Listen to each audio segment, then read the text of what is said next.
Hey guys, welcome back again to my channel. Today is kind of big day, and at the same time it's gonna be a sad day, but hoping after today there will be a bright day, better day for me, because today I'm selling my, that's right, I only have one bike, right? 2006 Honda CBR 600 double R. So I just finished prepping my bike, so maybe it's potentially today yung buyer is coming today to pick up this bike, but it's not official yet until we do the actual transaction. So right now it's only potential to be put away for good, so maybe it's time for me to say goodbye. We'll see later on. The buyer is supposed to come in around this afternoon. So the question is, what's gonna be happening after this? Yes, I'm looking to buy. On top of my list is right now is an R6, an old model, maybe 07 R6, or should I go to a liter bike? I'm gonna be checking a CBR 1000 this week.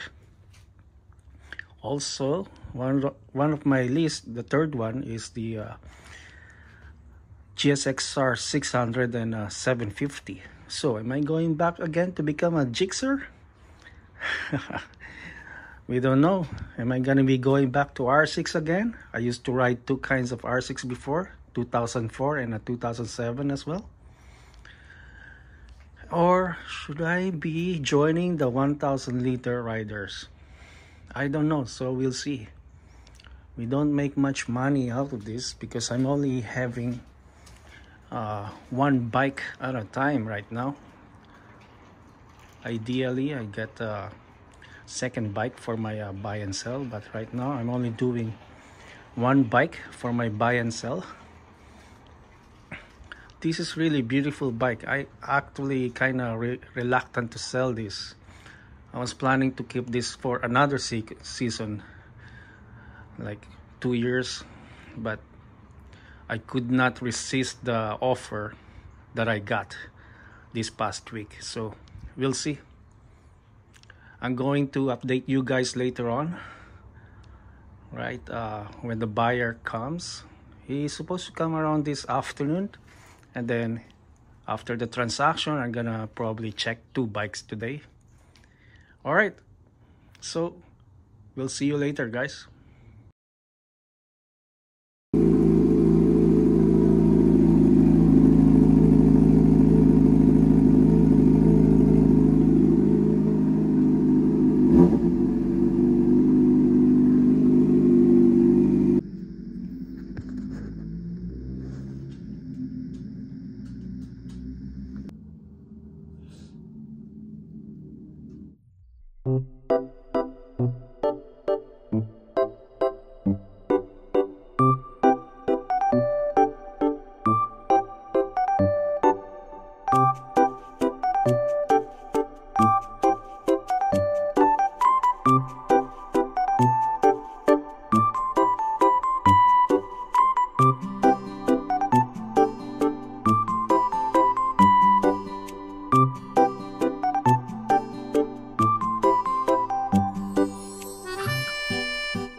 don't know, I pulled the clutch in. Oh, maybe. Try to start again. And then there she is, my last glimpse of my Honda CBR 600. I'm gonna miss this bike. But hey, it's not the end of the world for me yet, so I'm looking forward for my new ride. Welcome again sa aking channel. Update ko lang kayo sa aking vlog kasi kung naalala niyo yung Honda CBR ko, binibenta ko at nabenta ko na. At kung nakikita nyo sa likod ko, guys, ayun na yung bago kong ride. Yes guys, so ito po yung 2009 Suzuki GSX-R 600. Actually ito yung nasa third list ko, pero siya yung pinakang malapit na pwede kong puntahan kaagad kahapon nung nabenta ko yung CBR ko. So after ko nabenta yon, pumunta kaagad ako doon sa dito to check this out, and nagustuhan ko talaga siya. Although yung sa list ko, ang first ko talagang gusto sanang bilhin yung R6, pero nasa Scarborough pa siya at saka nasa Cycle World. Kailangan ko pa mag-finance doon. At second list ko, the same store, pero yung CBR 1000. The same thing, kailangan ko mag-finance kasi wala naman tayong pera ng pang cash sa mga bikes niyon. So I decided to just buy this GSX-R 600 kasi in love ako talaga sa design na to ever since. At saka yung color scheme niya na blue and white, ayun talagang paborito ko. So I got this bike. I paid $5,300. The asking price was $5,500, but I haggled a little bit and we had a deal of $200 off. So yeah guys, ito na aking bagong ride. Mukhang balik ulit ako sa Gixxer 2009 Suzuki GSX-R 600. Kanina ko lang nakuha yan bago ako sa magtrabaho, so dinala ko sa trabaho. Guys, ang ganda ng kulay, di ba? Para sa mga Gixxer fans, ito yung isa sa pinakamagandang design ng GSX-R. Mga 2007, 2008, 2009, 2010.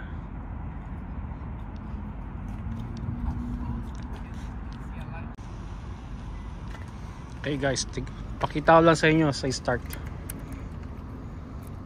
natin.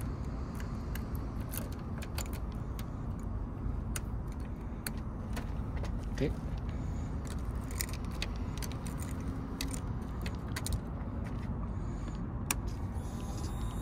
So this is the thing about the GSX-R. You need to activate the clutch to start it for safety. So I had to stop the video a little bit there. Of all the sport bikes that I ever owned, the fastest bike I had was the R6, and then second was the CBR 600RR, and then this GSX-R 600. But they are very nimble to operate and very easy, but it's fun as well, and they're not that tall. And this one, particularly this one, it shoots flame.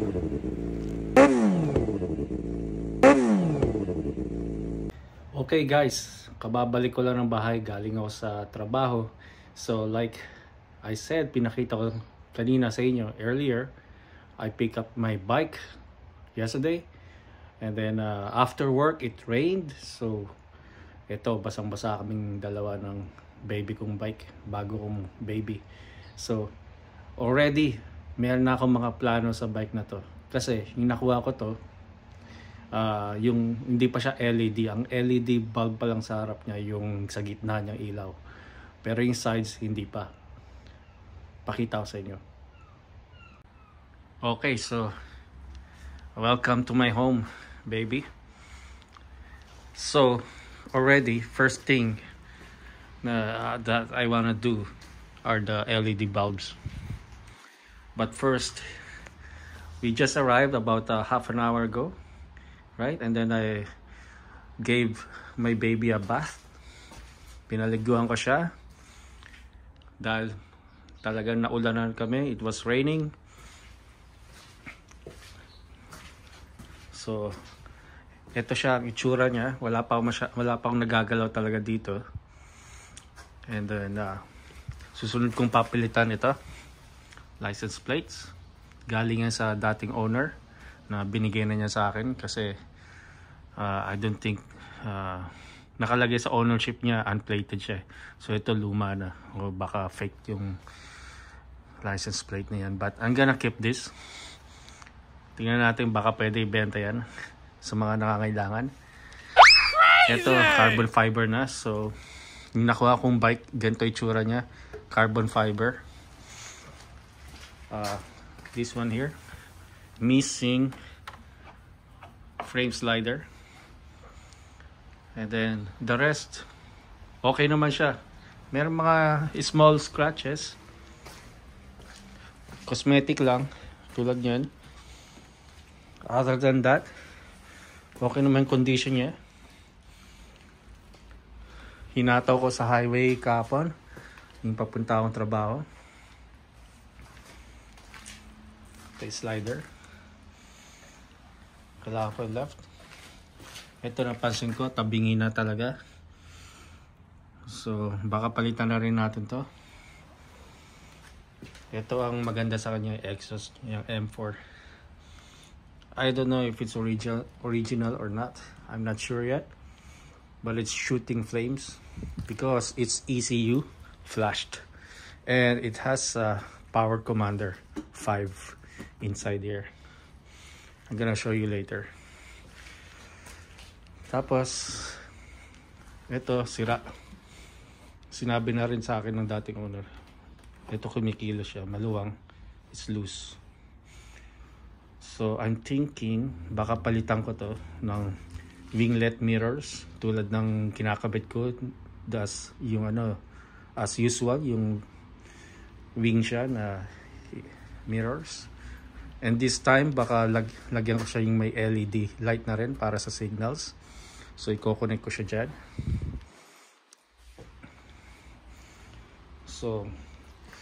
So far ay lang mga naisip ko, yung LED bulb sa harap.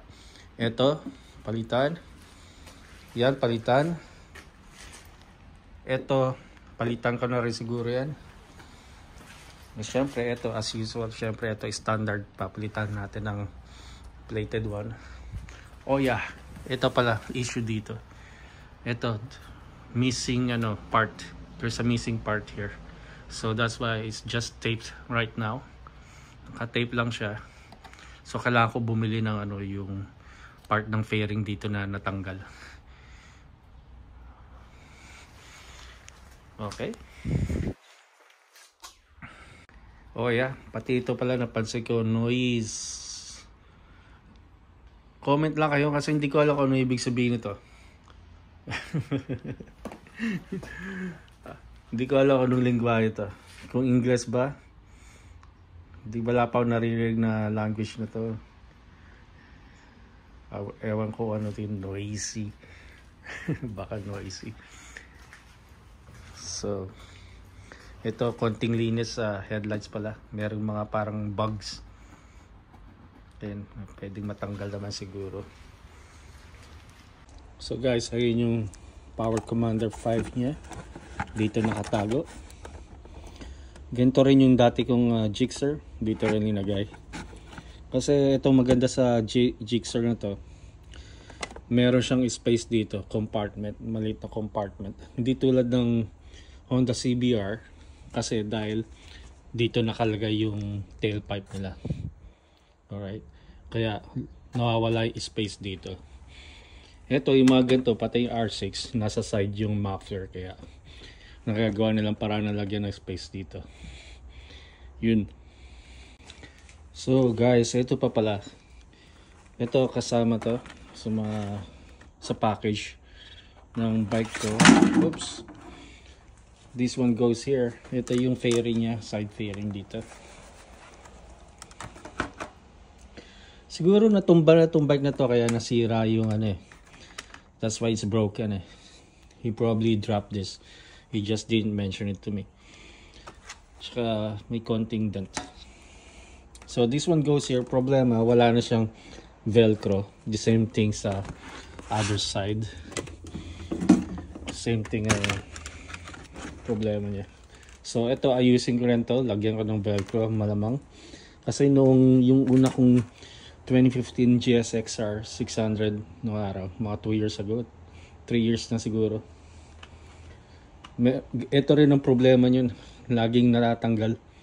Ito yata issue talaga ng mga bike na to. Kaya may velcro din yun eh. Ayun. So ayun, mga ayusin ko dito. Pero pakita ko sa inyo kung ano na nagawa ko. For now, nagawa ko na yung LED bulbs niya.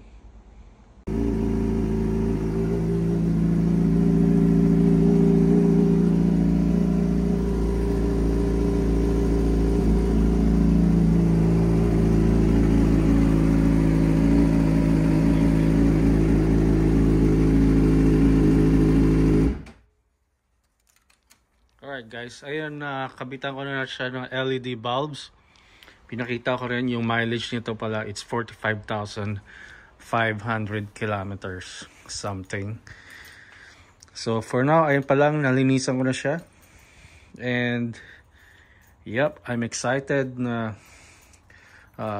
maayos yung mga minor issues ito. Umorder na rin ako ng parts. So for now, dahil umuulan, park ko muna siya, and then my next step will be the safety certification tomorrow bukas at Rosie Toes sa Etobicoke area. So guys, maraming salamat sa inyong pagtatangkili ng aking channel, and thanks so much for watching. So until next time, sa next na episode natin, I will give you an update at saka maybe feedback sa 2009 GSXR 600, my new ride, and I'm excited and I can't wait to ride it again. It was really fun when I rode it in the highway yesterday. It's fast, ECU flashed with the Commander Power Commander 5. All right, see you guys again next time. Bye.